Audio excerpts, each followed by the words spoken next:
ರಾಜ್ಯ ಕಾನೂನು ವಿಶ್ವವಿದ್ಯಾಲಯದ ಗ್ರಂಥಾಲಯ, ಉಪಹಾರ ಗೃಹ, ಅತಿಥಿ ಗೃಹ ಹಾಗೂ ವಿದ್ಯಾರ್ಥಿನಿಯರ ವಸತಿ ನಿಲಯ ಕಟ್ಟಡಗಳ ಕಾಮಗಾರಿಗೆ ಕಾನೂನು ಮತ್ತು ಸಂಸದೀಯ ವ್ಯವಹಾರಗಳ ಸಚಿವ ಎಚ್.ಕೆ. ಪಾಟೀಲ್ ಹುಬ್ಬಳ್ಳಿಯಲ್ಲಿಂದು ಶಂಕುಸ್ಥಾಪನೆ ನೆರವೇರಿಸಿದರು. ಈ ವೇಳೆ ವಿಧಾನ ಪರಿಷತ್ ಸಭಾಪತಿ ಬಸವರಾಜ ಹೊರಟ್ಟಿ, ವಿಧಾನಸಭೆ ವಿರೋಧ ಪಕ್ಷದ ಉಪನಾಯಕ ಅರವಿಂದ್ ಬೆಲ್ಲದ್, ಮೇಯರ್ ಜ್ಯೋತಿ ಪಾಟೀಲ್, ಪಾಲಿಕೆ ವಿರೋಧ ಪಕ್ಷದ ನಾಯಕ ಇಮ್ರಾನ್ ಎಲಿಗಾರ್, ವಿಶ್ವವಿದ್ಯಾಲಯದ ಕುಲಸಚಿವರಾದ ಗೀತಾ ಕೌಲಗಿ ಸೇರಿದಂತೆ ವಿಶ್ವವಿದ್ಯಾಲಯದ ಅಧಿಕಾರಿಗಳು ಉಪಸ್ಥಿತರಿದ್ದರು.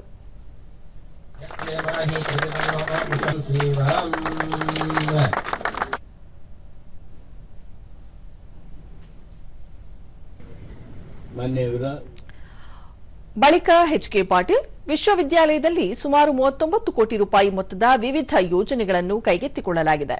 ಈ ಎಲ್ಲ ಕಾಮಗಾರಿಗಳನ್ನು 11 ತಿಂಗಳಲ್ಲಿ ಪೂರ್ಣಗೊಳಿಸಬೇಕು.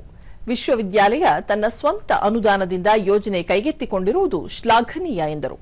ಕಾಮಗಾರಿಯನ್ನು ಗುಣಮಟ್ಟದಲ್ಲಿ ಮಾಡುವಂತೆ ಗುತ್ತಿಗೆದಾರರಿಗೆ ಕಟ್ಟುನಿಟ್ಟಿನ ಸೂಚನೆ ನೀಡಿದ್ದು, ಯಾವುದೇ ರೀತಿಯ ಭ್ರಷ್ಟಾಚಾರಕ್ಕೆ ಆಸ್ಪದ ನೀಡದಂತೆ ನಿರ್ದೇಶನ ನೀಡಲಾಗಿದೆ. ನಿಗದಿತ ಕಾಲಮಿತಿಯೊಳಗಾಗಿ ಕಾಮಗಾರಿಗಳನ್ನು ಪೂರ್ಣಗೊಳಿಸಬೇಕು ಎಂದು ಹೇಳಿದರು. ಆ ಸಂದರ್ಭದಲ್ಲಿ ಯಾವ ಅಧಿಕಾರಿ ನಿಮಗೆ ತೊಂದರೆ ಕೊಡ್ತಾನೆ ತಕ್ಷಣ ನನ್ನ ಜೊತೆಗೆ ಸಂಪರ್ಕ ಮಾಡಿ ಅಂತ ಹೇಳಿ ನನ್ನ ಜೊತೆಗೆ ಸಂಪರ್ಕ ಮಾಡಿ, ಕಾನೂನು ಕಾರ್ಯದರ್ಶಿಗಳ ಜೊತೆಗೆ ಸಂಪರ್ಕ ಮಾಡಬೇಕು ಅಂತ